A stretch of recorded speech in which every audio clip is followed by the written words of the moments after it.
ప్రియ సహోదరి సహోదరులారా, ఈ వాక్యము వింటున్న వారు చూస్తున్న వారందరికీ యేసయ్య శుభనామములో హ్యాపీ క్రిస్మస్ శుభాకాంక్షలు మీ అందరికీ తెలియజేస్తున్నాను. I wish you all a very happy and merry Christmas. ఎంతోమంది రకరకాల ప్రమాదాలలో అపాయాలలో చిక్కుకొని ప్రాణాలు పోగొట్టుకున్న వాళ్ళు ఉన్నారు. దేవుని కృపను బట్టి మనం సజీవ లెక్కలో ఉన్నాం, ఆరోగ్యంతో ఉన్నాం, ప్రభువుని స్తుతిస్తున్నాం కదా. కానీ అందరికీ మనకున్న అదృష్టం భాగ్యం లేదండి. ఈరోజు కూడా చాలామంది హాస్పిటల్స్లో ఉండి ట్రీట్మెంట్ పొందుతున్న వాళ్ళు ఉన్నారు. రకరకాల హెల్త్ ఇష్యూస్ తోటి హాస్పిటల్లో ఉన్న వాళ్ళు ఎందరో ఉన్నారు. మరి వారి కుటుంబీకులు ఎంతో బాధలో ఉన్నారు. చాలామంది ఉద్యోగాలు పోగొట్టుకొని వ్యాపారాలు దెబ్బతిని ఫైనాన్షియల్ ప్రాబ్లమ్స్లో ఉండి ఒక్కొక్క పూట భోజనం కూడా లేక, ఈ పూట భోజనం దొరికితే చాలు అదే అదృష్టం, అదే మహాభాగ్యం అనుకునే దీనస్థితిలో ఉన్న వాళ్ళు కూడా మన దేశంలో, ప్రపంచంలో ఎంతోమంది ఉన్నారు. అలాంటి స్థితిలో ఉన్న వాళ్ళు, ఒక పూట భోజనానికి డబ్బు లేని వాళ్ళు క్రిస్మస్ అని చెప్పి ఈరోజు కొత్త బట్టలు ఎలా కొనుక్కుంటారు, పిండి వంటలు ఎలా చేసుకుంటారు. కాబట్టి మరి స్పెషల్ ఫుడ్ ఐటమ్స్ వండుకోలేరు కదా. అలాంటి వాళ్ళందరూ ఈరోజు ఏడుస్తూనే ఉంటారు. కాబట్టి ఎవరెవరైతే తమ ప్రియమైన కుటుంబీకులను, స్నేహితులను, బంధువులను కోల్పోయారో వారి కోసం, ఫైనాన్షియల్ ప్రాబ్లమ్స్లో చిక్కుకుపోయి ఒక్కొక్క పూట గండంలా గడుస్తూ బతుకుతున్న వాళ్ళ అందరి కోసం దేవుని దగ్గర మనం విజ్ఞాపన చేద్దాం. కాబట్టి ఎవడెటు పోతే నాకేంటి, ఎవడు బతికితే నాకేంటి, ఎవడు చస్తే నాకేంటి, ఎవడు తింటే ఏంటి, తినకపోతే ఏంటి, నా దగ్గర డబ్బులు ఉన్నాయి, నేను బట్టలు కొనుక్కున్నా, నేను వండుకు తింటా, నేను ఇంటికి సున్నాలు వేయించుకున్నాను, పెయింట్లు వేయించుకున్నాను, నా వరకు నేను హ్యాపీగా ఉన్నా అని ఆనందించటం దేవుని బిడ్డల లక్షణం కాదు. అందరూ బాగుండాలని కోరుకోవాలి, అందరి కొరకు ప్రార్థించాలి. అందరూ బాగుండడానికి మన వంతుగా మనం ఏం చేయగలమో అది చేయాలి. సో మనకు అందుబాటులో ఉన్న వారిలో ఎవరైనా ఫైనాన్షియల్ ప్రాబ్లమ్స్లో ఉంటే, ఈ పూట భోజనం చేయటం కూడా కష్టంగా ఉంది అని ఎవరి గురించైనా మీకు తెలిస్తే, కనీసం ఈ క్రిస్మస్ రోజున మీ ఫుడ్ ఐటమ్స్ వారితో షేర్ చేసుకోండి. ఓకేనా అండి? మీ ఫుడ్ ఐటమ్స్ని వారితో షేర్ చేసుకోండి. అలాగే మీ ఇంటికి దగ్గరలో లేదా మీ ఊరిలో లేదా పక్క ఊరిలో మీకు దగ్గరగా ఉన్న అనాథాశ్రమాలకు, వృద్ధాశ్రమాలకు వీలైతే వెళ్ళి, చలికాలం కదా, కుదిరితే వారికి కొన్ని దుప్పట్లు ఇవ్వండి, స్వెటర్లు ఇవ్వండి, మంకీ క్యాప్స్ ఇవ్వండి, షాల్వాలు ఇవ్వచ్చు. వీలైతే ఈరోజు వాళ్ళు తినగలిగిన ఆహారం ఏదో ఒకటి ఇవ్వండి, ప్రయత్నం చేయండి. అసలైన పండగ దిక్కులేని వారిని, అనాథలను, దీన దశలో ఉన్న వారిని జ్ఞాపకం చేసుకొని వారి మీద జాలిపడి కనికరం చూపించి మనకున్న దాంట్లో నుంచి కొంత వారికి కూడా ఇచ్చి, వారు కూడా తినేలాగా, వారు కూడా బట్టలు కప్పుకునేలాగా, వారు కూడా ఆనందించేలాగా చూడటమే నిజమైన క్రిస్మస్ పండగ ఆచరించటం. కాబట్టి మీకు అందుబాటులో ఉన్న అనాథాశ్రమాల దగ్గరకో లేదా వృద్ధాశ్రమాల దగ్గరకో లేదా మీ సమీపంలో ఉన్న దిక్కులేని వాళ్ళు ఎవరైనా కావచ్చండి, ప్రయత్నం చేయండి. మీకున్న దాంట్లోనే, మనమేమి తనకు మాలిన ధర్మం చేయనక్కర్లేదు, అందరికి ఇచ్చి మనం వీధిని పడనక్కర్లేదు. మీరు వండేటప్పుడే కాస్త ఎక్కువ, కొన్ని గ్లాసులు ఎక్కువ అన్నం పెట్టుకోండి పొయ్యి మీద, నష్టం ఏంటి కదా. మీరు ఇంట్లో నలుగురు కోసమో 10 మంది కోసం వండుతున్నారు, ఇంకో 4-5 గ్లాసులు ఎక్స్ట్రా వండేయండి. పలావు వండేసి చికెన్ మీకోసం 2-3 కేజీలు తెచ్చుకుంటారనుకోండి, ఇంకో 4 కేజీలు తెచ్చేసేయండి. సంవత్సరం అంతా చేయరు కదా. తెచ్చేసి ముందే వండేటప్పుడే కాస్త ఎక్స్ట్రా వండి మీకు అందుబాటులో బాధలో ఉన్న వాళ్ళు, దిక్కులేని వాళ్ళు, వాళ్ళందరికీ ప్రేమగా వడ్డించండి. వృద్ధులైతే మరి పలావులు, బిర్యానీలు తినలేరు కనుక వాళ్ళు ఏం తినగలరో, వాళ్ళకి ఏది కావాలో అడిగి తెచ్చిస్తే బాగుంటుంది. నువ్వు తింటావో తినవో నాకు అనవసరం, నేను ఇవ్వాలనుకున్నాను ఇచ్చేసానని చెప్పి వాళ్ళ ముఖం మీద కొట్టి వచ్చామనుకోండి, అది వాళ్ళకి పనికి రాకపోతే ఎట్లా. కాబట్టి కొంచెం మానవత్వంతో, కొంచెం జాలి కనికరంతో, మనం దేవుని ప్రేమతో వాళ్ళ అవసరాలు ఏంటో గుర్తెరిగి, అవసరమైతే వాళ్ళని అడిగి, కొంతమందికి కప్పుకోవడానికి బ్లాంకెట్స్ ఉండకపోవచ్చు కాబట్టి వాళ్ళకి భోజనం అక్కర్లేదు, పోనీ బ్లాంకెట్స్ ఇవ్వండి, ఏదో ఒకటి చేద్దాం. యేసుక్రీస్తు పేరు మీద మనం చేసుకునే ఈ సెలబ్రేషన్లో పేదలను, దిక్కులేని వారిని, అనాథలను జ్ఞాపకం చేసుకుంటే అప్పుడు అసలైన పండగ, అప్పుడే దేవుడు మనల్ని బట్టి ఆనందిస్తాడు. ఓకేనండి. మరి ఈరోజు మనం ధ్యానించబోయే వాక్యం క్రిస్మస్ పండగకు సంబంధించిన కొన్ని ముఖ్యమైన విషయాలు మీతో పంచుకుంటాను. క్రైస్తవుడికి 365 రోజులు పండగ దినాలే. ఇది చాలాసార్లు నేను మీ అందరితో పంచుకున్నాను. క్రిస్మస్ అంటే క్రీస్తును ఆరాధించుట అని అర్థం కదా. మరి క్రీస్తుని ఆరాధించడం అనేది కేవలం సంవత్సరంలో ఒక రోజుకు మనం పరిమితం చేయకూడదు. 365 రోజులు మనం క్రీస్తుని ఆరాధిస్తూనే ఉంటాం. సంతోషంగా ఉన్నప్పుడు ప్రభువుని ఆరాధిస్తాం. ఎవరినైనా కుటుంబీకులను పోగొట్టుకున్న బాధలో ఉన్న అప్పుడు కూడా ఏడుస్తూ కూడా మనం ప్రార్థన చేస్తాం, పాటలు పాడతాం. మొత్తానికి ప్రభువుని ఆరాధించకుండా మనం ఉండలేం కదా. కాబట్టి సంవత్సరం అంతా మనకి పండగే. పండగ అంటే కొత్త బట్టలు కొనుక్కొని పిండి వంటలు చేసుకొని సున్నాలు వేసుకొని ఇంటి చుట్టూ అది మాత్రమే కాదండి. చాలామంది అదే అనుకుంటారు. కొంతమంది బాధపడటం నేను చూసా. ఈసారి మాకు పండగ లేదు బ్రదర్, ఇంటికి సున్నాలు లేవు, కొత్త బట్టలు కొనుక్కోవడానికి డబ్బులు లేవు, పిండి వంటలు వండుకోవడానికి డబ్బులు లేవు అని.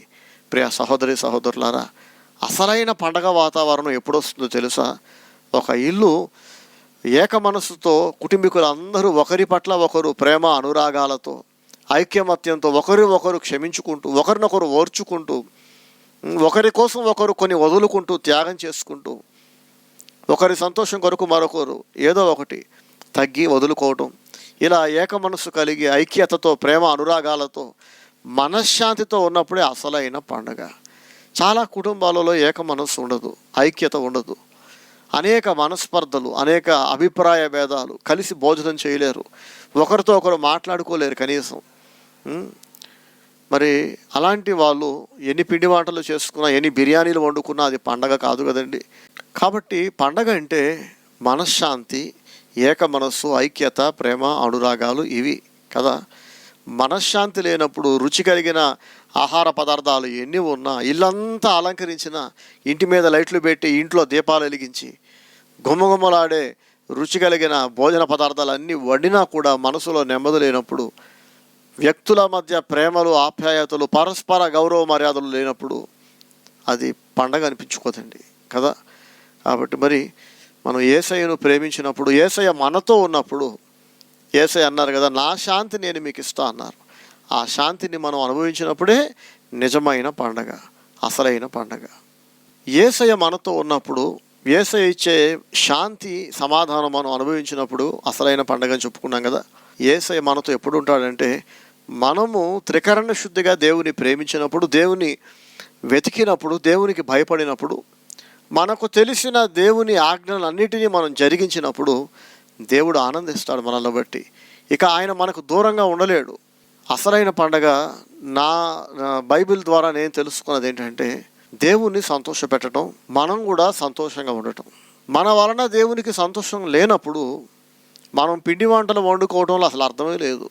మన గురించి దేవుడు బాధపడుతున్నాడు అనుకోండి, మన మీద దేవుని కోపం రగులుకుంటూ ఉందనుకోండి, బుద్ధి లేనోడు మాత్రమే ఆ టైంలో కూడా డిసెంబర్ 25వ తారీఖు వచ్చేసింది, దేవుడు నా మీద కోపం పెట్టుకుంటే నాకెందుకు, ఏమంటే దేవుడు నన్ను శపిస్తే నాకెందుకు, దేవుడికి నా మూలంగా సంతోషం ఉంటే ఏంటి లేకపోతే నాకేంటి, డిసెంబర్ 20వ తారీఖు వచ్చింది, కోడిని కొయ్యాల్సిందే, కేకుని కొయ్యాల్సిందే అని చెప్పి సెలబ్రేషన్ అనగానే ఎంతసేపు తినటం, కొత్త బట్టలు కట్టుకోవటం, ఇంటికి సున్నాలు వేసుకోవటం, పిండి వంటలు వండుకోవటం, అది మాత్రమే పండగ, అదే సెలబ్రేషన్ అనుకునే మూర్ఖులు ఉంటారు కొంతమంది. దేవుని గురించిన ఆలోచన ఉండదు, సాటి మనుషుల గురించిన ఆలోచన ఉండదు. వీళ్ళందరూ క్రైస్తవులు కాదు. తెలివున్నవాడు, జ్ఞానం కలిగిన ప్రతివాడు, వాక్యాన్ని జరిగించే ప్రతివాడు నిజమైన పండగగా ఎప్పుడు భావిస్తాడో తెలుసా? నా మూలంగా దేవుడు ఆనందిస్తున్నాడు, ప్రైజ్ ది లార్డ్, హల్లెలూయా, నా వల్ల దేవుడికి ఆనందం కలిగింది, నేను దేవుడిని సంతోషపెట్టే విధంగా బ్రతుకుతున్నాను అని సంతోషపడటమే అసలైన పండగ. కాదంటారా చెప్పండి? అప్పుడు కొత్త బట్టలు లేకపోయినా, పిండి వంటలు వండుకో లేకపోయినా, విందు భోజనాలు ఏమీ లేకపోయినా, మన మూలంగా దేవునికి ఆనందం కలుగుతున్నప్పుడు, దేవుడు నేను నిన్ను బట్టి ఆనందిస్తున్నాను నా కుమారుడా, నా కుమార్తె అని మనల్ని చూసి మురిసిపోయినప్పుడు అది కాదంటారా అసలైన పండగ? చెప్పండి. ఈయన నా ప్రియ కుమారుడు, ఈయన యందు నేను ఆనందిస్తున్నానని యేసు ప్రభువు గురించి ఒక స్వరం పరలోకం నుంచి వచ్చిందట, ఆకాశం నుంచి. దానియేలు గురించి అలాగే చెప్పబడింది, దానియేలు నువ్వు దేవునికి బహుప్రియుడవు అని కదా. అలాగే నోవహు దేవునికి ఇష్టడుగా నడుచుకున్నాడు, దేవుడు చెప్పిందంతా చేశాడు. మోషే గురించి అలాగే వ్రాయబడింది, యోసేపు గురించి అలాగే వ్రాయబడింది. సో బైబిల్ గ్రంథంలో మనం అనేక మంది నీతిమంతులను, భక్తులను చూస్తాం. వాళ్ళందరూ దేవునికి ఇష్టడుగా బ్రతికిన వాళ్ళు, దేవుని సంతోషపెడుతూ వారి కారణంగా దేవుడు ఆనందిస్తున్నాడని వాళ్ళకి తెలిసినప్పుడు అప్పుడు వాళ్ళు ఎంజాయ్ చేశారు. అదే అసలైన పండగ. కేకు కొయ్యకపోయినా, కొత్త బట్టలు లేకపోయినా, పిండి వంటలు లేకపోయినా, మన మూలంగా దేవునికి బాధ కలుగుతున్నప్పుడు మనం కొత్త బట్టలు వేసుకొని మనం దేవుని పేరుతో వంటలు వండుకొని కేకులు కట్ చేయడం అది బుద్ధిహీనత అనిపించుకుంటుంది తప్ప అది పండగ కాదు. అటువంటి పండగ క్రైస్తవులో మనం కాదు. ఇంటి బయట స్టార్ పెట్టుకోవచ్చు, తప్పు లేదు. కానీ దానికంటే ముందు మన హృదయంలో దేవుని వాక్యం అనే దీపాన్ని వెలిగించాము. అసలు ప్రతిరోజు మీరు దేవుని వాక్యం ధ్యానిస్తున్నారా? ఉదయ సాయంకాలం లేదా 24 గంటలు ఎప్పుడు వీలైతే అప్పుడు మీరు దేవుని సన్నిధిలో ప్రార్థన చేస్తున్నారా?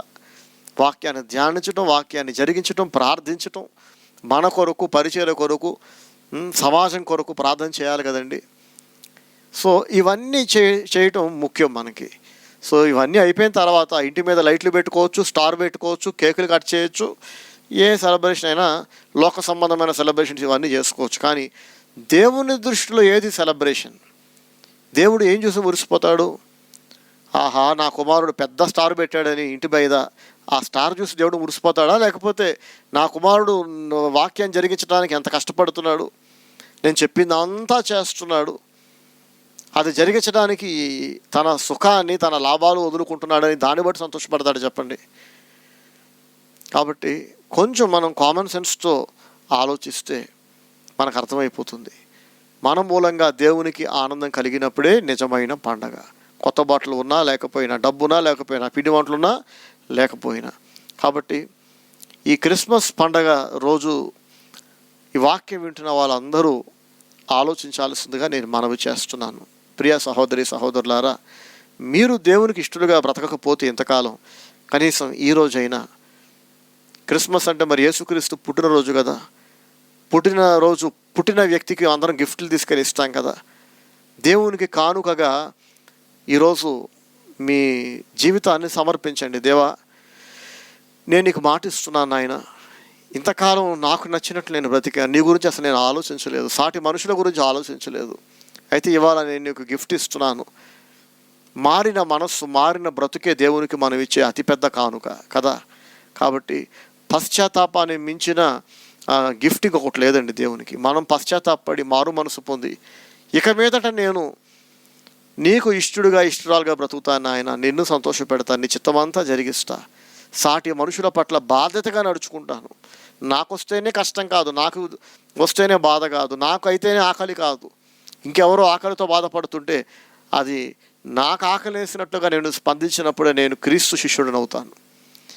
నాకు బట్టలు లేనప్పుడు మాత్రమే నేను బాధపడటం కాదు, ఇంకెవరో ఒంటి మీద బట్టలు లేవు, ఇంకెవరో చలికి బాధపడుతున్నారు, వాళ్ళకు దుప్పట్లు లేవు, ఇంకెవరికో తల్లిదండ్రులు లేరు, వాళ్ళందరి బాధ నా బాధ అవ్వాలి, వాళ్ళ కష్టం నా కష్టంగా నేను భావించగలగాలి. ఎవరో ఏడుస్తున్నారు కానీ నాకైతే అన్ని దేవుడు బాగానే ఇచ్చాడు. కానీ ఆ ఇతరుల కన్నీళ్ళు, ఇతరుల ఏడుపు నన్ను కదిలించకపోతే నేను దేవుని బిడ్డను కాలేను. అదొక గుర్తు.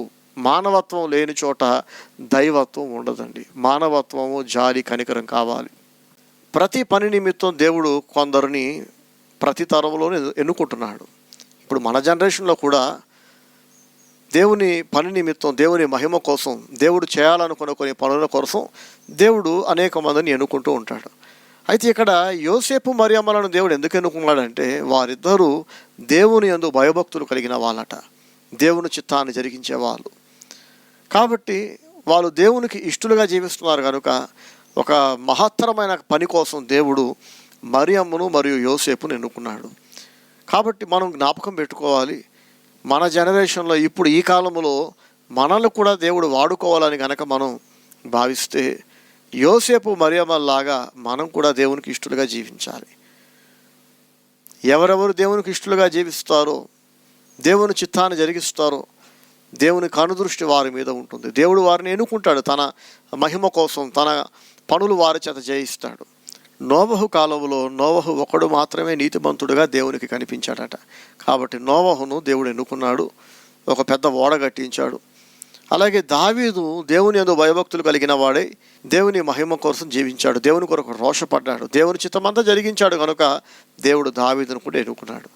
సో మరి ఈ జనరేషన్లో మనం వాడబడాలంటే దానికి ఒకే ఒక క్వాలిఫికేషన్ మనకు కావాల్సింది. అదేంటంటే మనం దేవుణ్ణి ప్రేమించడం, దేవునికి ఇష్టలుగా జీవించడం. అప్పుడు ఆటోమేటిక్గా మనను కూడా దేవుడు ఎన్నుకుంటాడు.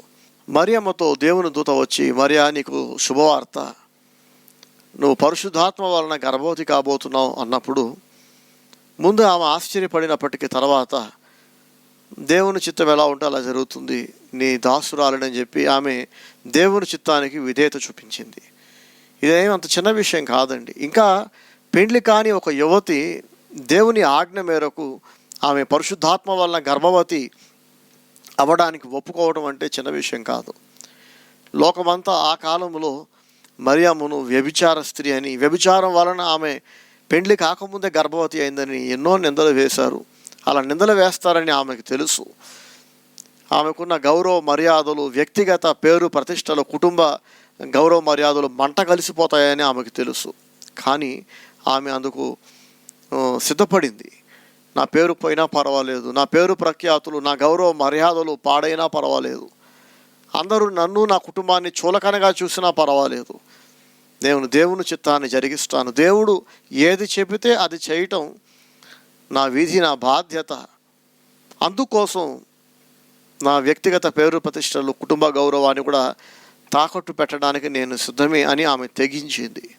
ఇటువంటి తెగింపు మనం అబ్రహాము దగ్గర చూస్తాం.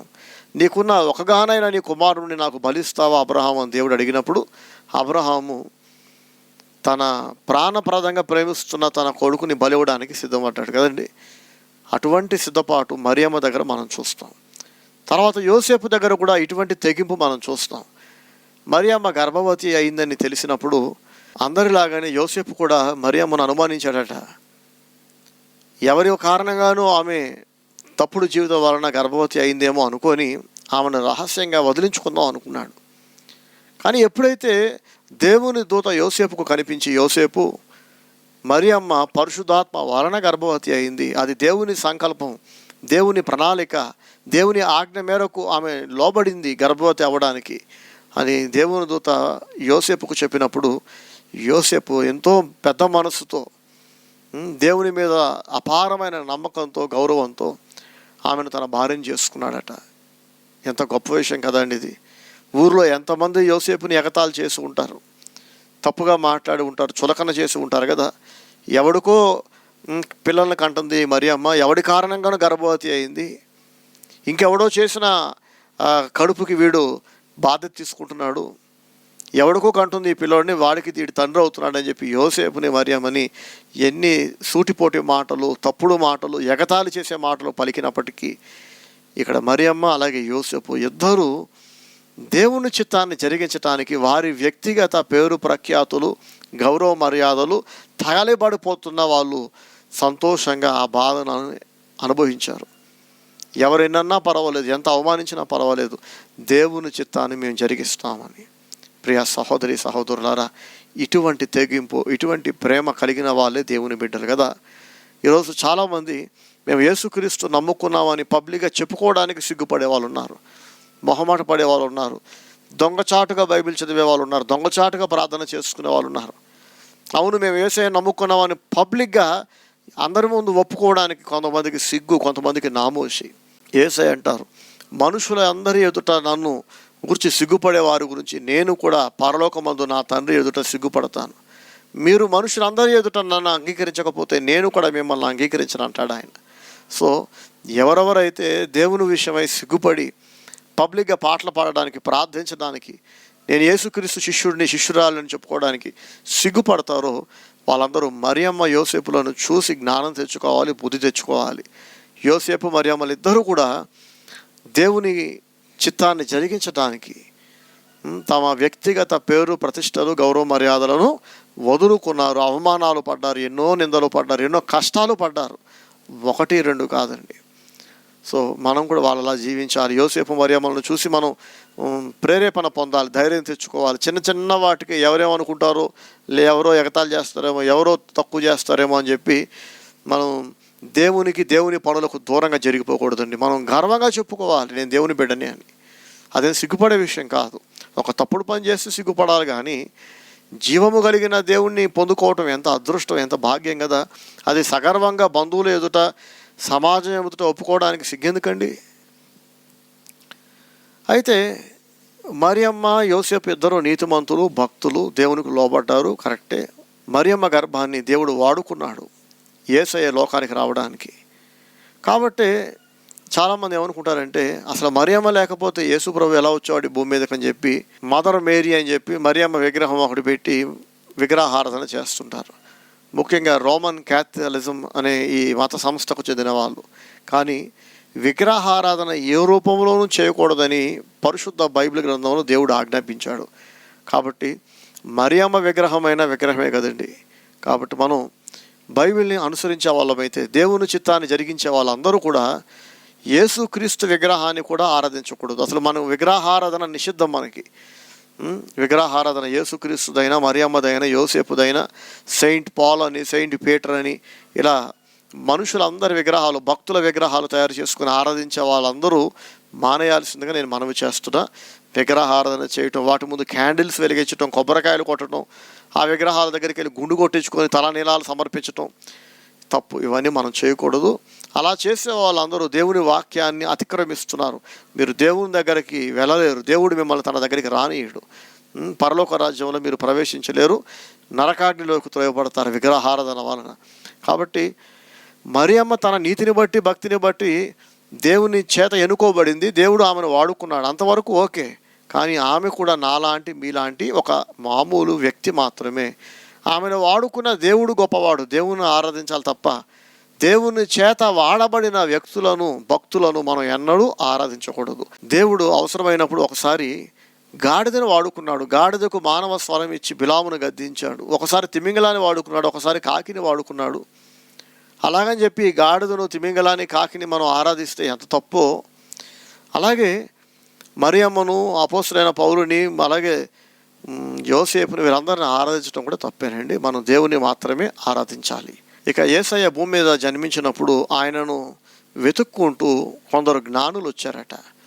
ఇక్కడ మనకు అర్థమవుతుంది ఏంటంటే, వాళ్ళు జ్ఞానులు కనుకనే యేసయ్య జన్మ నక్షత్రాన్ని చూసి ఆరా తీసి వెతికి వచ్చి ఆ యేసయ్యను పూజించారు. బైబిల్ అంటుంది, జ్ఞానం కలిగిన ప్రతివాడు దేవుని వెతుకుతాడు. దేవుడు లేడు అని బుద్ధిహీనులు తమ మనసులో అనుకుంటారట. అలాగే సామెతల గ్రంథంలో మనం చూస్తే 1వ అధ్యాయం 7వ వచనంలో, యెహోవా యందు భయభక్తులు కలిగి ఉండుట తెలివికి మూలము, మూర్ఖులు జ్ఞానమును ఉపదేశమును తిరస్కరించుదురు అని రాస్తుంది. మూర్ఖులు జ్ఞానాన్ని, ఉపదేశాన్ని తిరస్కరిస్తారు, దేవుణ్ణి తిరస్కరిస్తారు. కాబట్టి దేవుణ్ణి వెతకడం, దేవుణ్ణి పొందుకోవాలనే తాపత్రయం, దేవుణ్ణి చేరుకోవాలనే ఈ తృష్ణ అందరికీ ఉండదండి. కేవలం జ్ఞానం కలిగిన వారు మాత్రమే దేవుని వెతుకుతారు, దేవునికి భయపడతారు. కొంతమందికి ఎంత చెప్పినా వాళ్ళు దేవునికి భయపడరు, దేవునికి లోబడరు, తిరగబడతారు దేవుని మీద, తమకు నచ్చినట్లే బతుకుతారు. ఏంటి సంగతి అంటే వీళ్ళకి తెలివి లేదు, జ్ఞానం లేదు. నిజంగా వీళ్ళు జ్ఞానం కలిగిన వాళ్ళైతే దేవునితో యుద్ధం చేయరు, దేవుణ్ణి బాధ పెట్టరు కదా. కాబట్టి బైబిల్ అంటుంది, జ్ఞానులు దేవుని వెతుకుతారు, జ్ఞానులు దేవుని ఆరాధిస్తారు, జ్ఞానులు దేవునికి లోబడతారు, దేవుని సంతోషపెడతారు, దేవుని చేరుకుంటారు. దేవుని విలువ వాళ్ళకి అర్థమవుతుంది. ఎవరికైనా దేవుని విలువ అర్థం కావట్లేదంటే వాడు తెలివి లేనివాడు, మూర్ఖుడు. కనుక మనం ఎవరి గురించి బాధపడకూడదు. మన బాధ్యతగా మన వంతు ప్రయత్నం మనం చేయాలి, అందరికీ దేవుణ్ణి అందించే ప్రయత్నం చేయాలి. జ్ఞానం కలిగిన వాళ్ళు దేవుణ్ణి స్వీకరిస్తారు, జ్ఞానం లేని వాళ్ళు తృణీకరిస్తారు. అలాగే యేసయ్య జన్మించినప్పుడు యేసయ్య జన్మస్థలం దాకా ఒక నక్షత్రం జ్ఞానులకు దారి చూపించిందని కూడా మనం బైబిల్లో చూడగలం. ఎలాగైతే ఆ రోజు ఒక నక్షత్రం జ్ఞానులకు దారి చూపించిందో, ప్రియ సహోదరి సహోదరులారా, ఈ సమాజంలో జ్ఞానం కలిగిన వాళ్ళు, తెలివైన వాళ్ళు లెక్కలేనంత మంది ఉన్నారు. కానీ వారికి యేసయ్యను పరిచయం చేసే నక్షత్రాల లాంటి మనుషులు లేరు. ఎవరెవరైతే జీవము కలిగిన దేవుణ్ణి తెలుసుకుంటారో వాళ్ళందరూ తప్పకుండా విధిగా, బాధ్యతగా ఆ యేసయ్య ప్రేమను, యేసయ్య రక్షణ స్వార్థను తెలియని వారికి తెలియజేయాలి. ఇది ప్రభు అయిన యేసయ్య మానవాళికి, ముఖ్యంగా ఆయన శిష్యులకు ఇచ్చిన ఒక ఆజ్ఞ కూడా. ప్రభు అయిన యేసయ్య మరణించి తిరిగి లేచిన తర్వాత ఆయన పరలోకానికి ఆరోహణమై వెళ్ళిపోయేటప్పుడు సమస్త జనులను నాకు శిష్యులనుగా చేయండి అని ఒక ఆజ్ఞ ఇచ్చారు. ఆ ఆజ్ఞకి నేను మీరు మనందరం లోబడబద్దులమై ఉన్నాం. అంటే మనం జరిగించాల్సిన వాళ్ళమై ఉన్నాం. ఖచ్చితంగా జరిగించి తీరాలి. ఈ వాక్యం వింటున్న మీలో ఎంతమంది యేసయ్యను గురించి మీ స్నేహితులకు, బంధువులకు, మీ సర్కిల్లో ఉన్న వాళ్ళకి మీరు అందించే ప్రయత్నం చేస్తున్నారు చెప్పండి? ఎప్పుడైనా చేశారా? చెప్పాలని మేము ప్రయత్నించాం కానీ వాళ్ళు వినలేదండి. ఒకవేళ చెబితే మమ్మల్ని ఎగతాళి చేస్తారేమో, లోకు చేస్తారేమో అని చాలామంది భయపడతారు, చెప్పే ప్రయత్నం చేయరు. ఒక విషయం మీరు గుర్తుపెట్టుకోండి, మనం యేసయ్య గురించి చెప్పినంత మాత్రాన అందరూ యేసయ్యను అంగీకరించరండి. కానీ జ్ఞానం కలిగిన కొద్దిమంది అయినా ప్రభువుని తెలుసుకుంటారు కదా. ఆ కొద్దిమంది ప్రభువుని తెలుసుకోవాలంటే ఆనాడు జ్ఞానులకు ఒక తార, ఒక నక్షత్రం ఆకాశంలో ఉండి వారికి దారి చూపించింది, యేసయ్య దగ్గరికి వాళ్ళని తీసుకొచ్చింది. సరిగ్గా అలాగే ఆ ఆకాశంలోని నక్షత్రం మాదిరిగా మనం కూడా సమాజంలో, ముఖ్యంగా మన సర్కిల్లో మనకు అందుబాటులో ఉన్న వాళ్ళందరికీ మనం ఒక నక్షత్రం లాగా యేసయ్య దగ్గరకు వాళ్ళని నడిపించాలి. ఈ నక్షత్రం మనకి నేర్పిస్తున్న పాఠం ఇది. దానియేలు గ్రంథము 12వ అధ్యాయము 3వ వచనంలో ఇలా వ్రాయబడి ఉంది, చదువుతున్నాను చూడండి. బుద్ధిమంతులైతే ఆకాశ మండలములోని జ్యోతులను పోలిన వారై ప్రకాశించెదరు. చూసారా? బుద్ధిమంతులు అంటే జ్ఞానం కలిగిన వాళ్ళు ఆకాశ మండలములోని జ్యోతులలాగా ప్రకాశిస్తారట. ఇంకేమనుందంటే, నీతి మార్గమును అనుసరించి నడుచుకొనున్నట్లు ఎవరు అనేకులను త్రిప్పుదురో, చూసారా? నీతి మార్గంలోకి వచ్చి నడుచున్నట్లుగా ఎవరైతే అనేక మందిని త్రిప్పుతారో, రండి మీరు కూడా నీతి మార్గముకు రండి అని ఎవరెవరైతే అనేక మందిని త్రిప్పుతారో వారు నక్షత్రము వలె నిరంతరమును ప్రకాశించెదరు. ప్రైజ్ ది లార్డ్, హల్లెలూయా. నీతి మార్గములో అనేక మందిని నడిపించేవారట నక్షత్రము వలె నిత్యము ప్రకాశిస్తారు. నిరంతరం అంటే నిత్యం, ఎటర్నల్ లైఫ్. మనం వింటాం, ఈ సొసైటీలో మనం చూస్తున్నాం, సూపర్ స్టార్ అని, మెగాస్టార్ అని కదా, పవర్ స్టార్ అని హీరోల గురించి. స్టార్డమ్ అనుభవిస్తున్న కొంతమంది వ్యక్తులు ఉన్నారు, వారికి పేరు ప్రఖ్యాతులు ఉంటాయి, అభిమానులు ఉంటారు కదా. కానీ అదంతా షార్ట్ లివ్డ్ స్టార్డమ్ అన్నమాట, కొంతకాలమే ఉంటుంది అది. వరుసగా 2 సినిమాలు బోల్తా కొట్టినాయి అనుకోండి, సూపర్ స్టార్కి క్రేజ్ తగ్గిపోతుంది, మెగాస్టార్కి క్రేజ్ తగ్గుతుంది, ఏ స్టార్కి అయినా ఫ్యూచర్ ఉండదు. ఇంకా వరుసగా 2-3 సినిమాలు వరుస పెట్టి ఫ్లాప్లు అయినాయి అనుకోండి, ప్రొడ్యూసర్లు ఎవరికి వాళ్ళ మొహం చూడరు. ఇంకా డైరెక్టర్లు వాళ్ళతో సినిమాలు తీయడానికి ముందుకు రారు. కొంతమంది చెప్తుంటారు, ఒకప్పుడు వరుస పెట్టి డైరెక్టర్ అందరూ నా చుట్టూ తిరిగేవాళ్ళు, ఫోన్లు చేసేవాళ్ళు. ఇప్పుడు నేను ఫోన్ చేస్తుంటే నా నంబర్ చూసి కట్ చేస్తున్నారని ఎంతోమంది ఒకప్పుడు స్టార్లుగా వెలిగిన హీరోయిన్లు వాపోతుంటారు. డైరెక్టర్లు కూడా అంతే, వరుసగా హిట్లు ఇచ్చినంత కాలం అందరూ నన్ను స్టార్ డైరెక్టర్ అన్నారు. కానీ ఇప్పుడు వరుసగా 3 సినిమాలు ఫ్లాప్ అయ్యేసరికి నా ఫోన్ నెంబర్ చూసి అందరూ బ్లాక్ చేస్తున్నారు, లిఫ్ట్ చేయట్లేదు, అవాయిడ్ చేస్తున్నారని బాధపడే వాళ్ళు ఉంటారు.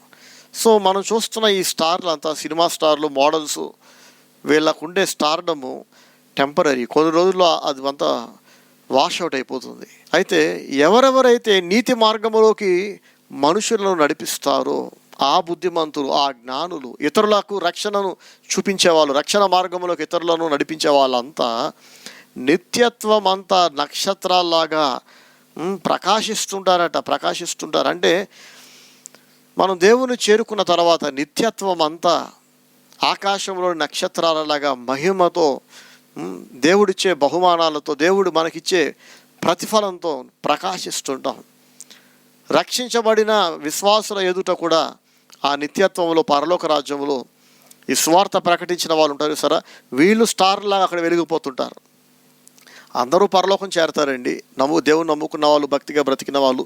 కానీ అక్కడ కూడా స్టార్డమ్ అనుభవించే వాళ్ళు మాత్రం కొందరే ఉంటారు. కొంతమంది అంటే ఎవరెవరైతే నీతి మార్గమును అనుసరించినట్లుగా అనేకులను దేవుని దగ్గరికి నడిపిస్తారో వారే బుద్ధిమంతులు, జ్ఞానులు అని కూడా పిలువబడ్డారు. మరి ఆ జ్ఞానము, ఆ బుద్ధి నాకు, మీకు, మనందరికీ ప్రభు అనుగ్రహించునుగాక. మనం మౌనంగా ఉండకూడదు, సిగ్గుపడకూడదు. యోసేపు మరియమ్మల్లాగా మనం కూడా దేవుని నిమిత్తం అవమానాలు పడవచ్చు. ఎవరైనా మనల్ని అవమానిస్తే మనకు పోయేదేమి లేదు, దేవునికి పోయేదేమి లేదు.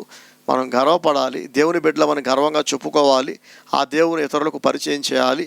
జ్ఞానం కలిగిన వాళ్ళంతా యేసును వెతుక్కుంటూ వెళ్తారు, యేసును కనుగొంటారు, ఆరాధిస్తారు. అలాగే బుద్ధిమంతులు, జ్ఞానం కలిగిన వాళ్ళు తాము ఆరాధించడం మాత్రమే కాదు, ఇతరులకు కూడా దారి చూపిస్తారు. రండి మీరు కూడా, నేను తెలుసుకున్నాను యేసయ్యను, నేను ఆరాధిస్తున్నాను, ప్లీజ్ కమ్ అండ్ వర్షిప్ అని ఇతరులను ఆరాధిస్తారు. ప్రియ సహోదరి సహోదరులారా, మరి మీరు ఇతరులకు ప్రభువుని అందిస్తున్నారా, ఇతరులకు స్వార్థను ప్రకటిస్తున్నారా అనేది ఆలోచించండి. ఇక లాస్ట్ బట్ నాట్ లీస్ట్, ముఖ్యమైనది ఆఖరణ చెప్తున్నాను కానీ ఇది అత్యంత ముఖ్యమైనది. అదేంటంటే, యూదులకు రాజుగా పుట్టినవాడు ఎక్కడ ఉన్నాడు అని జ్ఞానులు వచ్చి హేరోదు రాజును అడిగారు కదా. ఎవడైనా పుట్టినాక, పెద్దవాడైనాక రాజుగా పట్టాభిషేకం చేయబడతాడు. కానీ యేసయ్య పుట్టటమే రాజులకు రాజుగా పుట్టాడు. ఆయన రాజు మాత్రమే కాదు, రాజులకే రాజట ఆయన. మరి రాజులకు రాజుగా పుట్టిన వ్యక్తి ఎక్కడ పుట్టాలండి? ఈ భూమి మీద అత్యంత ఖరీదైన ఉన్నతమైన స్థానంలో పుట్టాలి కదా. ప్యాలెస్లోనూ ఎక్కడో పుట్టాలి, సామాన్య ప్రజలు రాలేని చోట్ల పుట్టాలి రాజులకు రాజు అంటే. కానీ యేసయ్య జన్మ పశువుల పాకలో జరిగిందట. పశువుల పాకకైతే ఎవరైనా రావచ్చు, బీదలు రావచ్చు, అనాథలు రావచ్చు, గొర్రెల కాపరులు రావచ్చు కదండి, ఎవరు ఆపరు వాళ్ళని.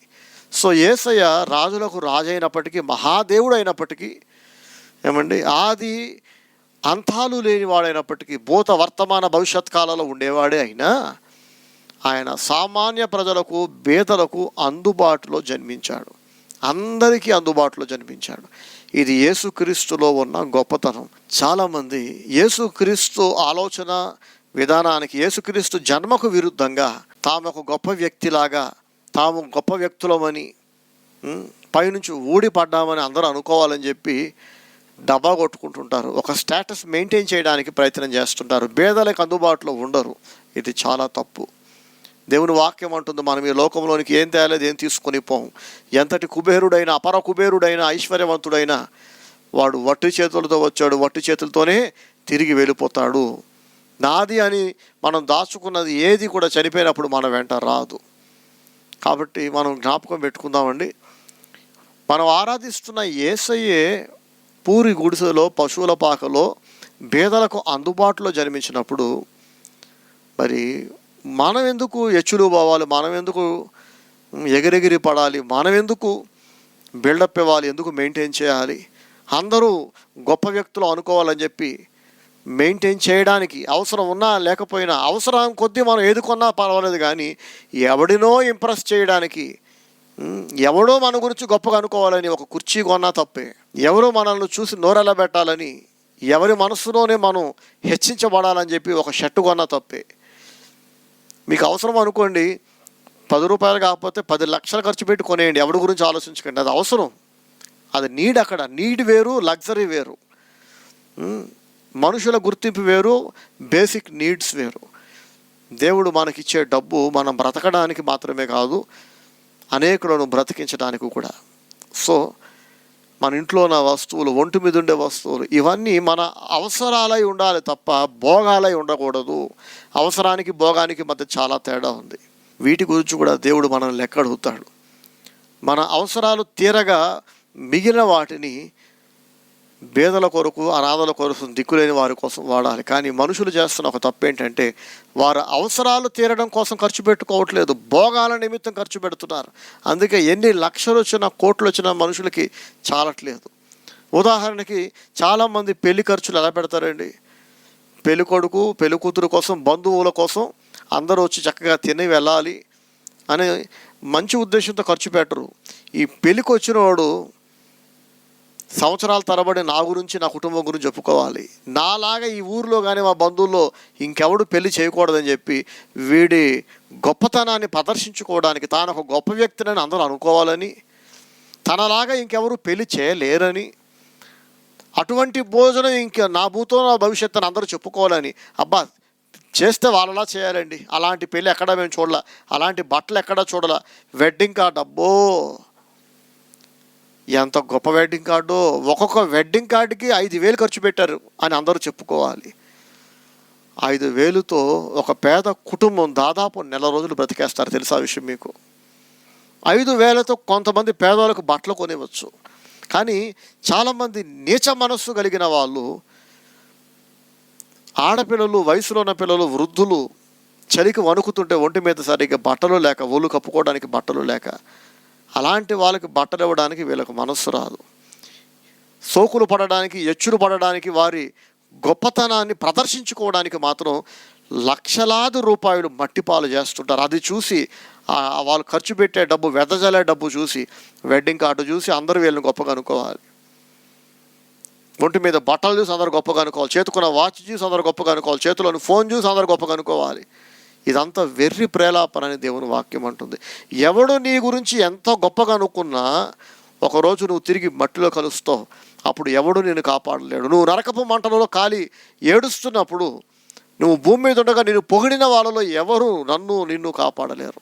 ప్రియా సహోదరి సహోదరులారా, కోట్లాది రూపాయలు వ్యక్తిగత వైభవాలకు డబ్బా కొట్టుకోవడానికి, తమను తాము హెచ్చించుకోవడానికి, ఆర్భాటానికి, హడావిడి కోసం కోట్లాది రూపాయలు, లక్షల కోట్ల రూపాయలు వృధాగా భోగాల నిమిత్తం మనుషుల ఎదుట పారబోసేస్తున్నారు. అందరూ వారి గురించి గొప్పగా అనుకోవాలని, గ్రేట్గా అనుకోవాలని, గొప్ప వాళ్ళని అనిపించుకోవడానికి, దేవుని మహిమ నిమిత్తం కాదు, ఇంకెవరినో పోషించడానికి కాదు. ప్రియ సహోదరి సహోదరులారా, ఒక క్షణం ఆలోచించండి. మీరు కడుపు నిండా భోజనం తిన్నాక ఇంకా ఎవరి ముందో ఎవరో గొప్పగా అనుకోవాలని చెప్పి అవసరం లేకపోయినా ఖర్చు పెట్టేంత డబ్బు మీ దగ్గర ఉంది అంటే, ఆ డబ్బుతో మీరు అనేక మందిని కడుపు నిండా పోషించవచ్చు, అనేక మంది ఆకలి తీర్చవచ్చు. దీని గురించి దేవుడు లెక్క అడగబోతున్నాడు. మీరు ఈ వీడియో చూసారంటే, మీరు విన్నారంటే ఖచ్చితంగా మీరు దేవునికి లెక్క చెప్పాలి. సో గతాన్ని వదిలేయండి. అట్లీస్ట్ ఈ క్రిస్మస్ పండగ పేరు మీద అయినా, ఇక మీదటైనా, ఈ రోజు నుంచి అయినా దేవునికి మాట ఇవ్వండి. ప్రభువా, నా అవసరం కోసం నేను ఎంత ఖర్చు పెట్టినా అది తప్పు కాదు.